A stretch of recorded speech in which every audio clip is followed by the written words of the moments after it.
I've made a few prototype games in Godot already. Some FPS games, some horror games, some platformers. This platformer prototype almost got made into an actual game, but I started to have an identity crisis. It started out as a Metroidvania, but then I changed it to a normal platformer. I also wanted to change the art style of the game. It went through a few iterations. Heck, I was even gonna scrap the whole thing and turn it into a third-person shooter game. I love the character I created so much, and I truly hope to use him for another game in the future. This game that was supposed to be my dream game turned out to be a complete failure. I actually stopped making games for a while until one night, I literally had a dream about a game that I wanted to create.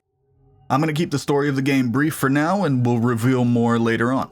You are Theodore Rockslock, a pixelated cowboy that found himself in a strange world with many weird-looking characters. You don't know how you got here. As a matter of fact, no one knows how they got here. Almost like everyone was transported to another world entirely while they were sleeping and had no idea. It is your job to find out who did this and find a way back home. I really wanted this game to have sort of like an Alice in Wonderland feel to it, but like kind of in space, I guess. I'm still world building and writing the lore, so that's it for now, but I think that's a good starting point to leave you guys with.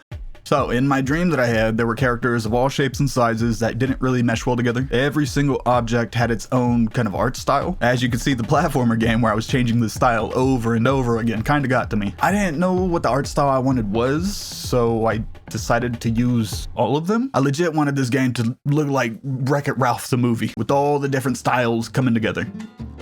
I had the idea of making it more of a boomer shooter type game with linear levels and power-ups, but instead of finding random guns on the floor like in Doom or Quake, I wanted the player to work for it. This game is going to be more about getting combos to get more powerful weapons to finish the levels as fast as possible, making this game highly speed runnable. Those combos would be in the form of poker hands. I got to work on the character controller, and shooting it felt great so far. And with proper collisions and bullet holes set up, I decided to start work on the poker aspect of the game. I wanted the character to hold a gun in the right hand and poker cards on the left hand, in the offhand. I tried to implement the poker cards a few different ways, which led to some pretty funny glitches. After about 69 headaches, I finally got it working, in a way that looked okay for now. In the future, we're gonna add a bunch of polish and different animations to the poker cards, but I liked how they look so far. These are all the poker cards I drew, just in case you wanted a closer look. And like with everything in this game, they are definitely subject to change in the future. So boom, with the press of a button, I could draw a card and I could discard a card. But I wouldn't want you to just press a button for the cards because that would be really boring in game, so I set up some targets. Every time you shoot one of these targets, you will draw a random card from the deck. This was kinda also buggy at first, but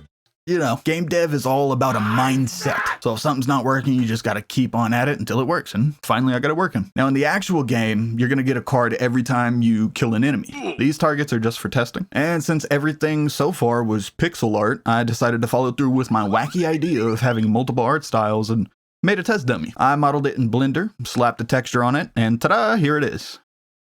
Why is it so tiny? Okay, after some slight size adjustments, we finally were able to get it to an appropriate size where the head was, well, at head level, I guess. After I got it in game, I wasn't too happy with how it looked, so I did what any indie game developer who's played Borderlands has done before. Cell shading. Damn, boy, he's thick. That's a thick-ass boy.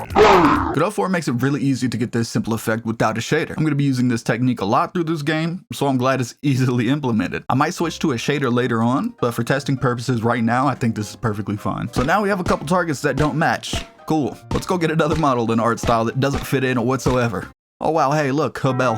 After adding some sound effects and animations, I finally had a target range to goof off with all my silly ideas. That's kinda cool. I'm making a beat.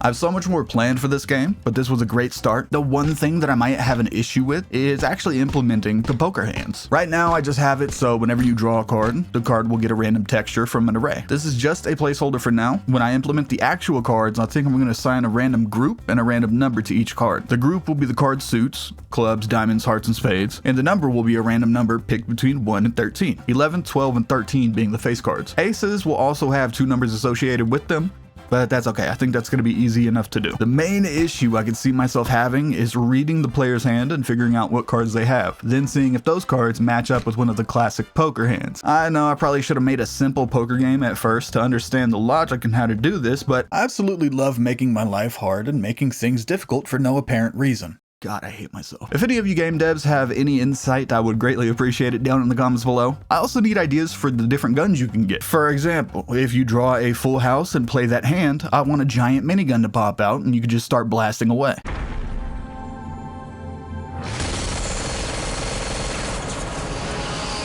It might not make any sense right now, but hopefully in later devlogs I can actually show you what I'm planning, and I hope you kind of understand what I'm saying. So I don't know really when the next devlog will come out, as I have no clue how long implementing poker will be for me, but make sure you subscribe so you won't miss it. Thank you for watching this devlog, and I'll see you in the next one.